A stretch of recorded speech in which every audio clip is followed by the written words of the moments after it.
Salam kreator FB Pro, selamat datang kembali. Jadi kita akan bahas ya tampilan dari sebuah akun yang sudah dimonetisasi konten di FB Pro. Nah mungkin buat kamu yang belum tahu bisa tonton video ini ya. Jadi kita akan cek ya, kita langsung masuk di akun dari Facebook saya. Baik, di sini saya sudah berhasil masuk di salah satu akun FB saya. Kita cek di bagian monetisasi. Nah di sini tampilan monetisasi konten itu seperti ini ya. Ketika kita sudah berhasil dimonetisasi konten. Nah, apa saja sih di dalam menu monetisasi konten bisa kita klik seperti ini. Nah, jadi tampilannya itu seperti ini ya. Kemudian informasi dari FB Pro sendiri untuk yang pertama targetnya ataupun tips ya memaksimalkan pendapatan di reel ya. Reel harus berdurasi sekitar 10 detik agar memenuhi syarat untuk bisa mendapatkan penghasilan. Nah, jadi tampilannya itu seperti ini. Jadi penghasilan dari monetisasi konten itu didasarkan dari konten kita. Untuk yang pertama adalah video reels, yang kedua adalah foto, yang ketiga adalah SMS, yang keempat adalah cerita. Nah, SMS itu maksudnya seperti apa? SMS itu adalah sebuah status ya. Jadi status kita kalau memenuhi syarat maka bisa mendapatkan dolar. Jadi seperti itu. Nah, kemudian untuk cek di lainnya, nah tampilannya itu seperti ini ya. Kemudian di sini bisa kita cek ke bagian bawah. Jadi ada beberapa menu cara Anda bisa mendapatkan penghasilan di FB Pro. Yang pertama cerita ya, jadi praktek terbaik. Nah di sini kita bisa menggunakan fitur cerita buat bisa mendapatkan dolar. Kemudian menyederhanakan pendapatan. Nah di sini kemudian juga ada musik yang bisa kita gunakan. Nah untuk potensi pendapatan sendiri bisa kita cek di sini. Hal yang mempengaruhi potensi pendapatan. Yang pertama dari interaksi pemirsa. Kemudian dari keaslian konten, kemudian kepercayaan, dan juga jangkauan global. Nah, di sini itu tampilannya seperti ini ya. Jadi kalau misalkan dari keaslian konten, bisa kita cek di bagian kontennya, apa yang dimaksud dengan keaslian konten. Jadi seberapa unik konten Anda, dan apakah konten tersebut diproduksi oleh orang atau perusahaan produksi yang sama dengan yang mengunggahnya.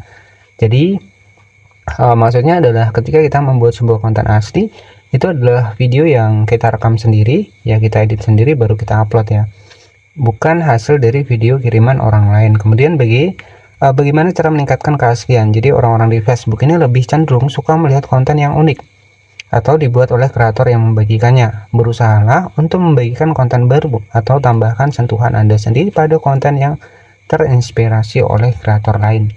Artinya di sini itu kita nggak masalah menggunakan konten reupload, tapi untuk saat ini kita tahu ya di FB Pro juga sudah ada fitur perlindungan konten asli, dimana ketika kita memang menggunakan konten reupload orang lain itu bisa jadi kita terkena pelanggaran. Jadi kalau saran saya, walaupun di FB Pro memperbolehkan reupload, tapi kalau saran saya jangan, karena resikonya itu di akun dari teman-teman semua. Kemudian kepercayaan. Di sini kita bermain sesuai aturan. Buat lebih banyak konten asli berkualitas tinggi, pikirkan tentang audiens Anda. Jadi seperti itu. Jadi di sini ya di bagian kepercayaan sendiri ini sudah jelas ya, dari FB Pro ini kita harus bermain sesuai aturan. Nah, yang harus kita hindari adalah FLKS. Ya, FLKS adalah saling follow, like, komentar. Nah, itu sebenarnya dilarang di FB Pro. Makanya banyak konten kreator yang tidak bisa posting, tidak bisa komentar, dan tidak bisa kirim bintang, ataupun bahkan tidak bisa upload video. Itu karena tidak mengikuti aturan yang ada di FB Pro.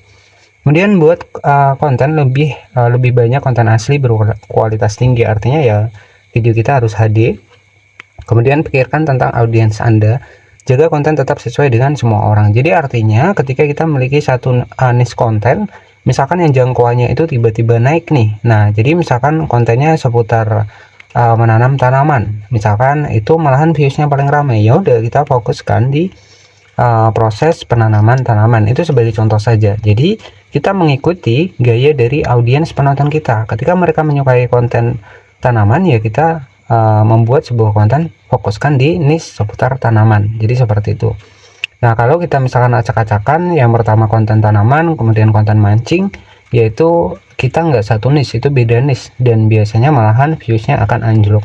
Jadi kalau saran saya fokus pada satu niche itu akan lebih mempermudah jangkauan di konten kita ya. Jadi ini tampilan dari menu monetisasi konten ketika kita sudah berhasil dimonetisasi konten ya. Kemudian ada menu tingkatkan pendapatan. Jadi riwayat pendapatan di sini ya. Jadi berdasarkan dari video reels, kemudian foto, teks, cerita, semuanya bisa mendapatkan dolar. Tapi di sini itu berdasarkan dari interaksi ya. Jadi mungkin seperti itu saja di sini ya. Kita cek di bagian informasi di sini itu sama ya, aturan dari FB Pro tetap buat konten asli, dapatkan uang untuk tayangan yang memenuhi syarat pada video dan cerita, pemutaran pada reel, tayangan, komentar, berbagi dan tanggapan di semua postingan lain yang memenuhi syarat. Ya, jadi di sini kita juga bisa pelajari seputar monetisasi konten. Jadi mungkin pembahasannya yang kita sampaikan ada itu saja. Jadi untuk monetisasi konten di sini kuncinya adalah yang pertama kita tetap posting ya. Jadi jangan terlalu menunggu banget untuk monetisasi konten. Kalau kita terlalu berharap ya itu terkadang malahan kita capek sendiri. Jadi kalau saran saya yang penting aktif, maka nanti biasanya itu monetisasi konten akan datang dengan sendirinya. Jadi monetisasi konten sendiri itu undangan dari meta Facebook ya, bukan kita mengaktifkan seperti dulu, tapi monetisasi konten adalah undangan resmi dari FB Pro yang biasanya nanti kamu dapatkan di dashboard personal. Nanti tinggal masuk ke monetisasi, maka ketika muncul fitur siapkan, silahkan disiapkan untuk monetisasi kontennya. Jadi tampilan dari monetisasi konten itu seperti ini. Jadi kita akan ditambahkan informasi dari video reel, kemudian beberapa opsi postingan yang bisa mendapatkan penghasilan, termasuk dari cerita. Jadi ketika kita upload, kita bisa bagikan cerita, dan dari cerita kita juga bisa mendapatkan dolar ya. Tapi disclaimer terlebih dahulu, untuk bisa mendapatkan penghasilan yang besar di FB Pro itu untuk saat ini mungkin sangat sulit ya. Ya, itu tergantung dari keaktifan dari teman-teman semua. Ketika aktif, rajin konten, video sudah banyak, ya pasti nanti penghasilannya juga akan lebih besar. Dan tentunya saran dari saya, jangan berfokus di FB Pro saja, karena banyak sekali platform lain yang juga menyediakan sebuah fitur monetisasi. Ketika kita ngerasa di FB Pro misalkan kok nggak ada penghasilan, ya kita bisa coba di platform lain, tapi tentunya jangan meninggalkan di FB Pro ya. Di FB Pro tetap jalan, kemudian di platform lain juga tetap jalan ya. Jadi seperti itu saja. Nah, buat kamu yang ada pertanyaan di bagian dari FB Pro, nanti bisa cek di bagian playlist ya, karena saya sudah banyak membahas seputar FB Pro. Dan buat yang mungkin pengen kenal di fanspage, itu juga sudah saya bahas di video sebelumnya. Nanti bisa cek saja antara fanspage dan juga FB Pro, apa keuntungannya, apa kelebihannya, itu sudah saya bahas di video sebelumnya.